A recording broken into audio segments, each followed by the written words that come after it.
Hello friends, स्वागत है आपका। मैं हेमंत विश्वकर्मा आपका स्वागत करता हूं आपके अपने YouTube channel study with Hemant Vishwakarma के साथ। तो फ्रेंड्स, जो लास्ट लेक्चर था हमारा, उसमें हमने काफ़ी अच्छे तरीके से गुणनखंड को सीखा था कि हम गुणनखंड किस प्रकार निकालते हैं संख्याओं का, और मतलब सिंपल से मैंने आपको तरीका सिखाया था।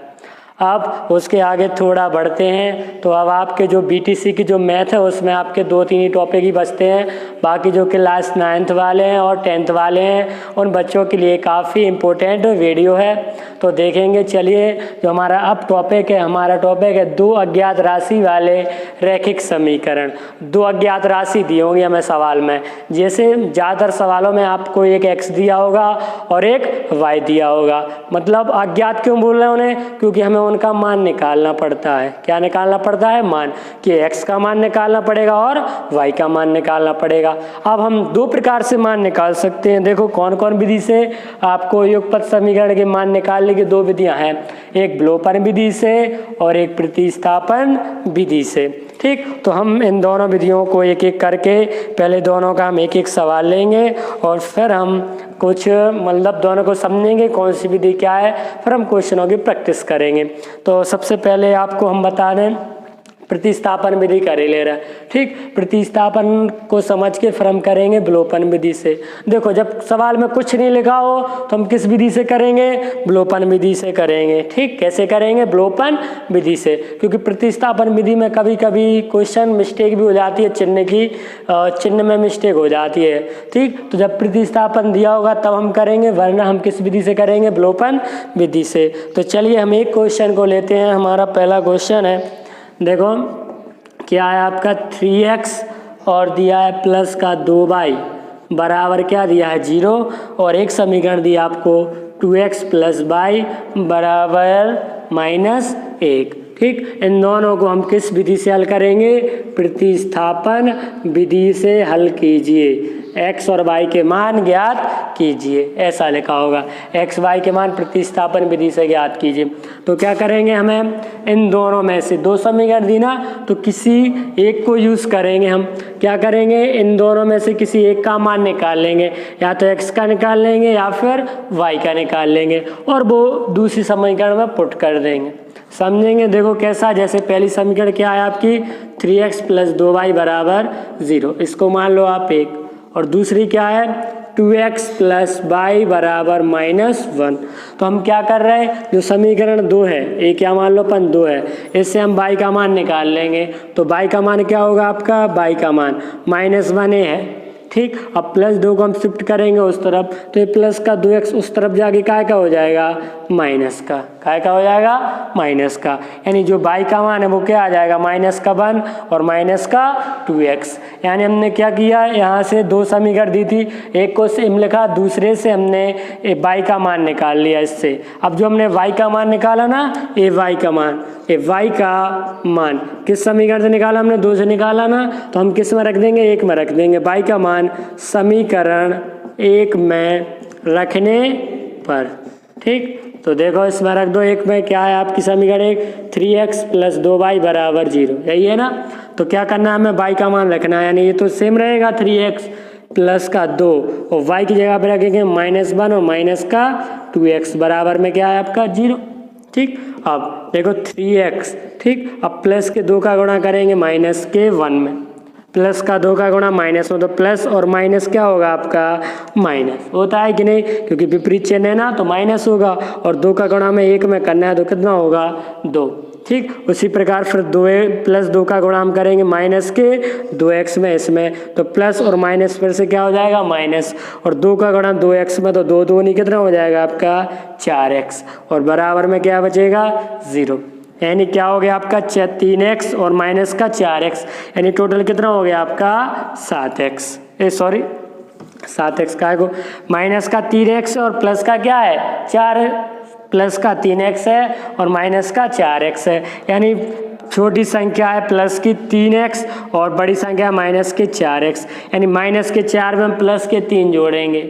ठीक, या क्या बोल सकते हैं -4 में प्लस के 3 जोड़ेंगे या तो क्या बचेगा हमारा -1 बचेगा। काय का एक बचेगा -1। देखो बड़ी संख्या के हिसाब से चिन्ह रहता है, बड़ी संख्या में क्या है -4 है और छोटी क्या है +3। ठीक, तो इनका गुणा नहीं कर रहे वरना बोलो माइनस प्लस माइनस। बड़ी संख्या में से छोटी संख्या मतलब जैसे तुम्हें 4 रुपये का लॉस हुआ, माइनस का मतलब है लॉस। ठीक, और तो प्लस के 3 रुपये मिल गए, 3 मिल गए तो यानी अभी भी तुम्हें 1 का लॉस है कि नहीं, तो ऐसा बोलते हैं। ठीक, 1x लिखेंगे यहाँ पे। तो यानी जब 3x में से -4x गया तो क्या बचा -x और प्लस और माइनस का क्या रहा 2 बराबर में क्या हो जाएगा 0। अब किसी एक मान को उस तरफ ले जाओ तो -x बराबर -2 क्या का हो जाएगा प्लस का, लेकिन हमें तो प्लस का मान चाहिए ना x का, तो हम क्या करेंगे जब x का जो मान है, जो x के चिन्ह को हम उस तरफ भेजेंगे तो क्या हो जाएगा -2। ठीक, ऐसा बोल सकते हैं। या फिर हम ऐसा बोल सकते हैं कि -1 को इस तरफ ले आ, -x को ले आ रहे, इसको नहीं ला रहे, तो यही तो होगा -2 बराबर +x। ये -x तो उस तरफ जाएगा प्लस का हो जाएगा। ठीक, तो इस प्रकार काय का मान आ गया आपका x का। अब जब आपका x का मान आ जाए तो अब हमें काय का चाहिए पड़ेगा y पे, 2 अज्ञात चर का मान चाहिए ना, तो 1 का आया। अब दूसरे का चाहिए तो इसमें रख देंगे हम, क्या थी हमारी y बराबर -1 -2x, तो इसमें रख दो। देखो y बराबर -1 -2 गुणे x का मान -2 रख दिया कि नहीं, तो क्या हो जाएगा y बराबर -1 -2 का गुणा -2 में, तो माइनस का गुणा माइनस में यानी प्लस, और 2 का गुणा 2 में सो 4, यानी क्या हो गया प्लस के 4 में से माइनस का 1 गया, यानी y का मान कितना आ गया 3। कितना आ गया हमारा 3। x का मान आ गया -2, देखो यहीं पे लगा कि नहीं, और y का मान 3। अब हमें कैसे पता चलेगा ये सवाल हमारा सही है कि नहीं है, तो हम क्या करेंगे उत्तर की जांच करके देखेंगे। जांच कैसे पता करेंगे, जो समीकरण हमें दी थी सवाल में, एक ए वाली और एक ए वाली, किसी एक समीकरण में हम इन दोनों के मान रख देंगे। y की जगह पे 3 रख देंगे और x की जगह पे कितना रख देंगे -2। अगर हम इसमें यहाँ पे रखेंगे तो हमारा बराबर में उत्तर इसके बराबर आना चाहिए 0 की। ठीक, अगर हम यही मान यहाँ पे इस वाले में रखें, यहाँ पे x का यहाँ पे y का, तो इनको हल करने पर कितना चाहिए -1 आना चाहिए। ठीक, तो ऊपर वाले में रख के देख लें, देखो 3x + 2y बराबर 0, तो 3 गुणे x का मान -2, ठीक, प्लस 2 गुणे y की जगह पे क्या हो जाएगा +3। हमें बराबर में कितना चाहिए 0, यानी 3 दूनी -6 प्लस 3 दूनी +6, 6 में से 6 गया, क्या बचा आपका 0। कितना बचा आपका 0, यानी वही आ गया कि नहीं।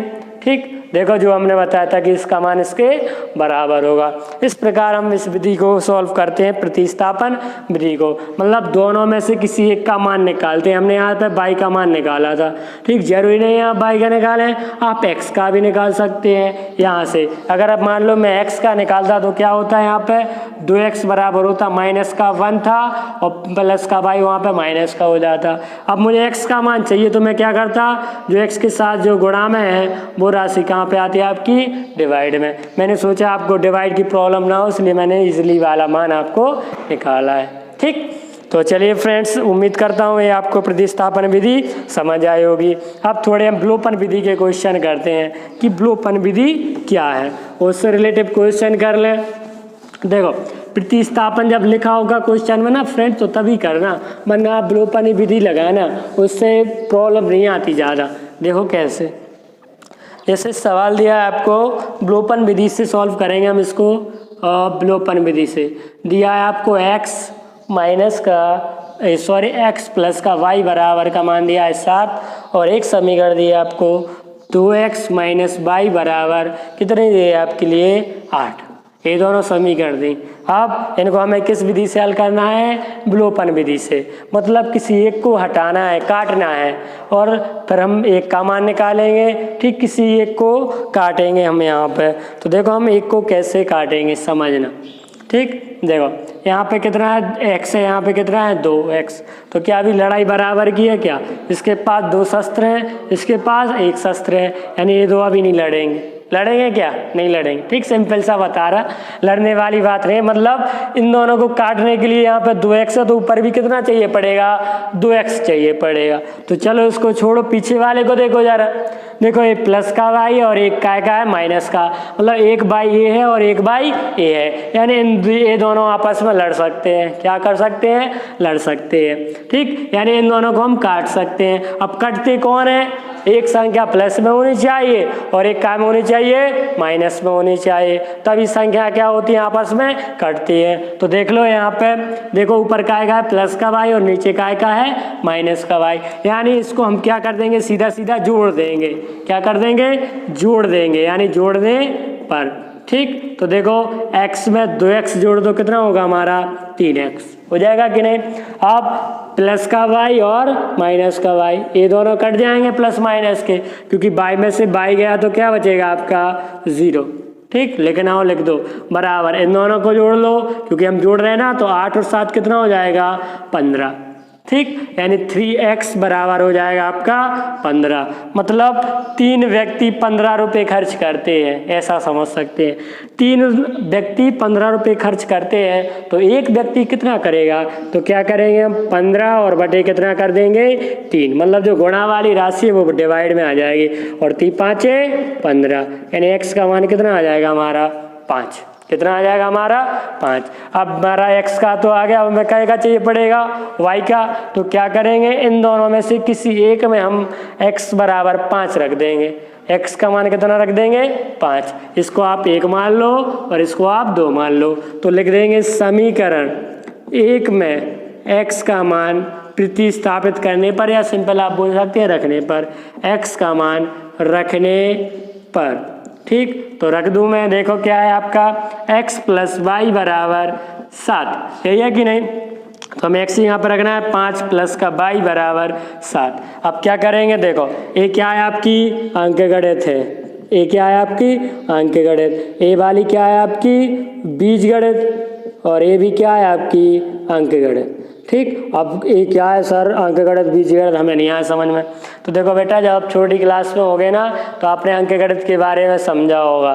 ठीक, अंकगणित में आपके जो गिनती वगैरह है, जो काउंटिंग है, वो आती है अंकगणित में। और बीजगणित में क्या आ जाता है आपका? जो चर राशियां हैं, जैसे x y z ABCD बोल सकते हैं आप। ठीक, तो देखो यहाँ पे ये अंकगणित है ना, अंक की तो है 5, यानी बोल सकते हैं हम अचर। अंकगणित को हम क्या बोलते हैं? अचर बोलते हैं। और जो बीजगणित होती है उसे हम क्या बोलते हैं? चर बोलते हैं। तो हम क्या कह सकते हैं कि हम अचर और अचर को एक तरफ रखेंगे और चर को हम एक तरफ रखेंगे, या अंक और अंकगणित को एक तरफ रखेंगे, बीजगणित को एक तरफ रखेंगे। तो क्या हो जाएगा आपका? y बराबर 7। हम देखो इस अंक को हम अंक की तरफ ले जा रहे हैं, यानी जो हमारा जो प्लस का 5 है ये उस तरफ जाएगा, तो क्या हो जाएगा? माइनस का हो जाएगा कि नहीं? तो y बराबर कितना आ जाएगा? 7 में से 5 जाएगा, यानी कितना आ जाएगा आपका? 2। कितना आ जाएगा फ्रेंड्स? 2 आ जाएगा। तो समझे? तो अभी हम 1-2 क्वेश्चन और ले रहे हैं आपके लिए, किस विधि से? प्रतिस्थापन विधि से, तब आपको और अच्छे से क्लियर होगा। ठीक, तो देखिए अब अगला सवाल क्या है। तो अगला सवाल आपका बनेगा x प्लस 2y बराबर 14 और 2x प्लस y बराबर 10। इस सवाल को सॉल्व करेंगे हम। कैसे करेंगे? देखो समझो फ्रेंड, अब यहाँ पे क्या लड़ाई बराबर की है? कैसी लड़ाई? देखो भैया, लड़ाई से तात्पर्य है कि यहाँ पे हमारा x है और यहाँ पे हमारे कितने हैं? 2x है। तो क्या ये अभी फाइट करेंगे? नहीं, बराबर होने चाहिए। पीछे वाले देख लो, यहाँ पे 2y है, यहाँ पे y है, यानी अब हमें प्रॉब्लम आएगी कि हम क्या करें। मतलब यहाँ पे काटें कि पीछे काटें, कोई तो कट नहीं रहा, तो फिर क्या करेंगे? हम इसका शस्त्र उसके लिए देंगे और उसका शस्त्र इसके लिए देंगे। मतलब क्या है? देखो हमें यहाँ पे 2 चाहिए ना, 2x, यहाँ पे 1 है, तो हम क्या करें? यहाँ पे हम इससे कितने से गुणा कर रहे हैं? 2 से। ठीक, समीकरण जो 1 है उसे हम कितने से गुणा कर देंगे? 2 से। और समीकरण 2 में अब क्या 1 से गुणा करेंगे क्या? जो इसका जो 1 है, तो क्या 1 से गुणा करूं? तो 1 से नहीं लिखते। ठीक, तो इसके लिए 2 से गुणा कर देंगे, सिंपल सा लिख देंगे। क्या लिखेंगे? समीकरण 1 में 2 से गुणा करने पर। ठीक, गुणा करने पर। समीकरण 1 में हम क्या करेंगे, 2 से गुणा, तो कर दो 2 का x में हो जाएगा 2x प्लस 2 का 2y में होगा तो 2 दूनी 4y बराबर। अब यहाँ पे क्या मैं 14 लिख दूँ क्या, बताओ 14 लिख दूँ? नहीं नहीं नहीं, क्यों? क्योंकि जो 2 का गुणा है वो इस तरफ भी होगा और उस तरफ भी होगा, तो यानी यहाँ पे क्या होगा, 14 का गुणा 2 में होगा तो 14 दूनी 28 हो जाएगा। अब देखो ये आपकी समीकरण ये वाली तैयार हो गई, और जो पहले थी उसको सेम नीचे उतार लो। 2x प्लस वाई बराबर कितना, 10। ये थी आपकी पहली वाली और ये आपकी दूसरी वाली। अब देखो इन दोनों में फाइटिंग बराबर की हो गई, 2x ऊपर है 2x नीचे, हो गया ना बराबर। अब मैंने बोला इनको काटो, तो आप बोलोगे सर जी आपने तो बताया था कि ये दोनों तो प्लस में है। देखो अभी कोई चिन्ह नहीं लगा, तो यानी कौन सा चिन्ह लेता है, प्लस का। ठीक, आपने कहा था सर जी दोनों प्लस के होंगे तो नहीं कटेंगे, एक प्लस का होना चाहिए और एक माइनस का होना चाहिए। अच्छी बात है, मैंने भी यही बोला था। तो क्या करेंगे अब, तो देखो फ्रेंड्स क्या करेंगे, हम नीचे वाले को घटा देंगे। नीचे वाले को हम क्या कर देंगे, घटा देंगे। 1 में से हम 2 को घटा देंगे। तो लिखना चाहें तो आप लिख सकते हैं कि समीकरण 1 को 2 में से घटाने पर, ठीक है, 1 बार 2 से, तो देखो घटाने पर, तो यहाँ पर लिख लो घटाने पर। अब जब हम किसी संख्या को घटाते हैं तो उनके चिन्ह बदल जाते हैं। चिन्ह बदल जाते हैं मतलब अगर प्लस का चिन्ह होगा संख्या में तो माइनस का आ जाएगा, और अगर माइनस का चिन्ह होगा तो प्लस का आ जाएगा। अब देखो यहाँ पे प्लस के 2x थे तो प्लस का यानी यहाँ पे काय का आएगा, माइनस का। यहाँ पे प्लस यानी काय का आएगा, माइनस का। यहाँ पे कोई चिन्ह नहीं लगा यानी प्लस का होगा, तो यहाँ पे भी काय का आएगा, माइनस का। अब देखो ये प्लस के 2x होगा, ये हो गए माइनस के 2x। ऊपर वाले चिन्ह को भूल जाओ, उसका कोई मतलब नहीं है अब, तो ये वाला क्या हो गया हमारा, कट गया। ठीक, अब प्लस का 4y, देखो नीचे वाले ऊपर वाले को आप भूल जाइए क्योंकि हमें नीचे वाला चिन्ह चाहिए। अब प्लस का 4y में से माइनस का y गया, मतलब 4y में से माइनस का 1y, जब कुछ नहीं लगा तो 1y, यानी क्या बचा हमारा सिंपल सा 3y। ठीक, बड़ी संख्या में से छोटी घटी यानी प्लस की बची, बराबर 28 में से कितना गया, माइनस का 10, यानी कितना बचा हमारे पास 18। ठीक, तो 3 व्यक्ति 18 रुपये खर्च कर रहे, तो एक व्यक्ति कितना करेगा, 18/3, यानी 3 × 18। y का मान कितना आ गया हमारा, 6। कितना आ गया हमारा, 6। तो हम x का मान कैसे निकालेंगे, तो वही मेथड क्या करेंगे, फिर 1 या 2 में हम काय का मान रख देंगे, y का। ठीक, समीकरण 1 या 2 में हम y का मान रख देंगे तो हमारा काय का आ जाएगा, x का। अब जरूरी नहीं है इस वाले में रखो जिसमें हमने गुणा किया, इसमें भी रख सकते हैं आप, लेकिन कोशिश करा करो छोटी सरल समीकरण में रखा करो। तो 1 में रख दूं, तो देखो समीकरण, ठीक, 1 में y का मान रखने पर, y का मान और रखने पर, तो क्या थी समीकरण 1, जरा नोट कीजिए, x प्लस 2y बराबर 14, यही तो है। तो रख दो यहाँ पे y का मान 6, यानी x प्लस 2 गुणे 6 बराबर 14, यानी x प्लस 6 दूनी कितना हो जाएगा आपका 12 बराबर 14, यानी x बराबर 14 माइनस का 12। ठीक, प्लस का 12 उस तरफ जाएगा। देखो यही भी हमने वही किया, ये था आपका चर राशि यानी बीजगणित, ए अंक गणित और ए भी अंक गणित, यानी अंक गणित की तरफ हमने किसको भेजा, अंक गणित को। यानी यहाँ पर तो सिंपल सा आ गया, x का मान कितना आ गया आपका 2, कितना आ गया आपका 2 आ गया, सीधा सीधा। ठीक, यहाँ पर देखो सिंगल x था यानी x का मान आ गया, y का मान 6 हो गया, x का मान 2 हो गया। अब जैसे उत्तर की जांच करें हम, ये हमारा आंसर सही है कि नहीं, तो फिर से देखो किसी एक में रख के देख लो। अगर आप 1 में रखोगे तो क्या होगा, x प्लस 2y बराबर 14, मतलब इनको हल करने पर कितना आना चाहिए, 14। देखो x का मान रख दो 2 प्लस 2 गुणे y का मान रख दो 6, यानी 2 प्लस पहले क्या को गुणा को हल करते ना बॉडमास के नियम से, तो 6 दूनी 12, तो 12 प्लस के 2 यानी कितना आ गया हमारा 14, और 14 हमें चाहिए था, यानी हमारे उत्तर क्या बिल्कुल सही है। ठीक, तो इस प्रकार हम इन क्वेश्चनों को सॉल्व कर सकते हैं। आपका जो दोनों क्वेश्चन हो जाएंगे ना आपके प्रतिस्थापन विधि से और विलोपन विधि से, लेकिन हम कोशिश यही करेंगे अगर पेपर में प्रतिस्थापन लिखा है तो करेंगे, वरना हम किस विधि से करेंगे, विलोपन विधि से। अगर आप 2-3 क्वेश्चन की प्रैक्टिस करेंगे फ्रेंड्स, तो ये आपको उस क्वेश्चन जरूर समझ में अच्छे से क्लियर हो जाएगा। ठीक, आप देखो इस चैप्टर से एक क्वेश्चन और बनता है हमारा, इकाई के अंक वाला, समझ लो। ठीक, ये फ्रेंड्स एक क्वेश्चन आपकी स्क्रीन पर, तो लगा दीजिए कंप्यूटर जी, पढ़ेंगे। देखो बेहतरीन सवाल है, इस दिया था आपकी बुक में, इसलिए हम इसको आपको सॉल्व करा रहे हैं। ठीक, क्या है देखो पढ़ेंगे। दिया है 2 अंकों की एक संख्या का इकाई का अंक दहाई के अंक से एक अधिक है। ठीक, 2 अंक की संख्या तो उनके लिए हम कैसे सॉल्व करेंगे।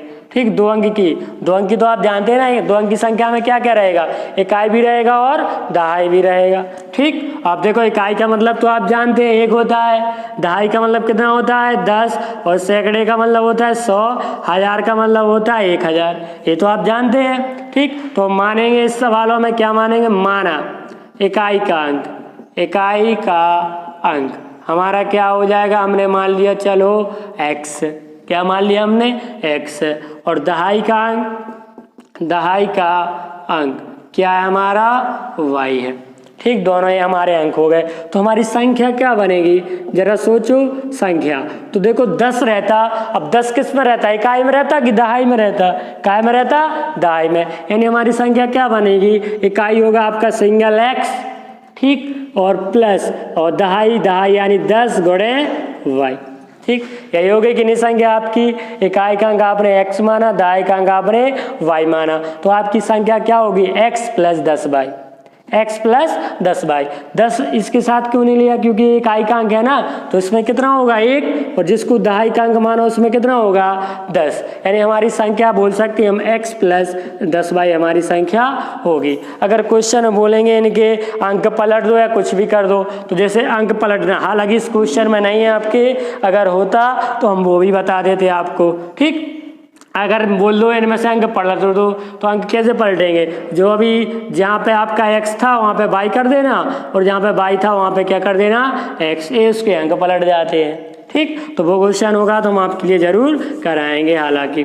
तो देखो क्या है, अब दिया है इकाई का अंक दहाई के अंक से एक अधिक है। देखो जो इकाई का अंक है, इकाई का अंक, ठीक, जो इकाई का अंक है वो दहाई के अंक से कितना अधिक है, एक अधिक है। अधिक रहता है तो हम क्या करते हैं, चीज़ों को जोड़ते हैं, और कम लिखा हो तो क्या करते हैं, घटाते हैं। ठीक, तो ये कहते हैं इकाई का अंक है वो दहाई के अंक से एक अधिक है। अब इकाई का अंक हमारा क्या था, x था, और दहाई का अंक क्या था, y से कितना अधिक है, एक अधिक है। अब सर ने क्या बताया था अभी हाल हमने, कि चर और चर को हम एक तरफ करते हैं, यानी माइनस वाई को हम इस तरफ शिफ्ट करेंगे, यानी x माइनस वाई बराबर 1, ये हो जाएगी आपकी समीकरण 1 हो जाएगी। बन जाएगी कि नहीं, x और y को इस तरफ ले जाए, x तो था y को ले जाए। अब यदि संख्या अंकों के जोड़ में क्या लिखा है, यदि संख्या है जो आपकी, ठीक, संख्या अंकों के जोड़ के 5 गुने से 3 अधिक है। जो संख्या है हमारी वो अंक जो माने अंकों के जोड़, ठीक, अंकों के जोड़ से कितने गुने, अंकों के जोड़ से 5 गुने से, मतलब 5 गुना से कितना अधिक है, 3 अधिक है। यानी यहाँ पे क्या बनेगी, जो संख्या है आपकी x प्लस 10y है वो 5 गुणे अंकों का योग x प्लस का y, यही तो थे आपके दोनों अंक, से कितना अधिक था 3। इसको सॉल्व करो, x प्लस 10y बराबर, पहले कैची गुणा कोष्टक हल करें, 5 का x में 5x प्लस का 5y प्लस का 3। अब क्या करते हैं, हमने क्या बताया था कि चर और चर वाली राशि के लिए एक तरफ रखेंगे और 3 को उसी तरफ रखेंगे, यानी इन दोनों को हम इस तरफ ले आ रहे हैं। तो क्या हो जाएगा x प्लस 10y, और 5x इस तरफ आएगा तो माइनस का, और प्लस का 5y आएगा तो माइनस का, और 3 को वहीं पर रहने दो, यानी क्या हो जाएगा x माइनस का 5x, यानी x में से -5 गया, एक x में से -5 गया, यानी क्या बचा माइनस का 4x। ठीक, अब प्लस का 10y में से माइनस का 5y गया, तो प्लस का 5y बराबर कितना हो गया 3। ये हो गई आपकी समीकरण 2। ये 1 थी और ये 2 थी। अब इसमें भी वही प्रॉब्लम आ गई सर, यहाँ पे तो 1x है, यहाँ पे कितने x है 4x है, तो क्या करेंगे, समीकरण 1 में 4 से हम गुणा कर लेंगे, तो लिख देंगे समीकरण 1 में 4 से गुणा करने पर, ठीक, 4 से गुणा कर दो, तो देखो इसमें करेंगे 4 से गुणा, यही थी ना आपकी 1, ठीक, 4 से गुणा कर दो, क्या हो जाएगा 4x माइनस 4y बराबर कितना हो जाएगा 4। कर दिया। अब ये दूसरी वाली लिख लो, ये तो आपकी पहली वाली थी, दूसरी वाली यही है, ठीक, बराबर 3 ये थी आपकी दूसरी। अब इनको हल करें तो हमने क्या बताया था, कटते कब है, जब एक प्लस में हो और एक माइनस में हो। अगर दोनों प्लस में होते हैं तो हम संख्या को क्या करते हैं, घटाते हैं, और अगर आपका एक पहले से प्लस में और दूसरा माइनस में है तो हम संख्या को जोड़ते हैं। तो इनको जोड़ दीजिए आप, जोड़ने पर तो जोड़ देंगे, प्लस का ये माइनस का यानी कट जाएगा, ठीक। अब 5y में से माइनस का 4y गया, 5 में से 4 गया तो क्या बचा 1, मतलब 5y में से 4y गया तो 1y बराबर 4 और 3 कितना हो जाएगा जोड़ने पर 7, यानी y का मान कितना आ गया आपका 7। अब कहो सर आपने तो कहा था जोड़ना है, अब यहाँ पे घटा क्यों दिया, भैया चिन्ह तो देख लो, ठीक, ये माइनस का है ना, ये प्लस का है, यानी 5y में से माइनस का 4y गया तो 1y, और 4 और 3 दोनों प्लस के थे इसलिए कितने हो गए आपके 7, ठीक। y का मान आ गया। अब हम x का मान निकाल सकते हैं 1 में रखकर, ठीक, समीकरण 1 में रखकर। तो देखो समीकरण 1 में रखो, क्या होगा आपका x माइनस वाई बराबर 1, यही थी ना, तो y की जगह पे हमें कितना रखना है 7, तो यानी हमारा x का मान कितना हो जाएगा 1 और माइनस का 7 उस तरफ होगा प्लस का, यानी x का मान कितना हो जाएगा 8, ठीक। यानी अब जो संख्या है हमारी, संख्या क्या थी, संख्या तो संख्या पूछी है ना, तो हमारी संख्या क्या थी आपकी x प्लस के 10y, यही थी ना, तो x की जगह पे हम 8 रखेंगे प्लस 10 गुणे y की जगह पे कितना रखेंगे 7, यानी x प्लस, पहले गुणान करते हैं ना, जोड़ते थोड़ी है, 10 7 70 और 70 और 8 कितना हो जाएगा आपका 78, यानी जो हमारी संख्या है वो कितनी होगी 78 हो जाएगी। देखो इसमें इकाई का अंक जो है वो दहाई के अंक से 1 बड़ा है कि नहीं, इकाई का अंक 8 है और दहाई का कितना है 7, यानी हमारा उत्तर क्या है, बिल्कुल राइट है। इस प्रकार हम जो आपके 2 अचर संख्याओं वाले गुणनखंड है, मतलब इनके मान निकालना, प्रतिस्थापन विधि से, विलोपन विधि से 2 अज्ञात राशियों के मान निकाल सकते हैं। तो उम्मीद करता हूं दोस्तों आज की आपको ये मेरी वीडियो पसंद आई होगी। तो अगर पसंद आई हो, आपको हेल्पफुल लगी हो, तो आप अपने इस चैनल को लाइक करें, शेयर करें और दोस्तों के साथ सब शेयर करें। जय हिंद दोस्तों, धन्यवाद।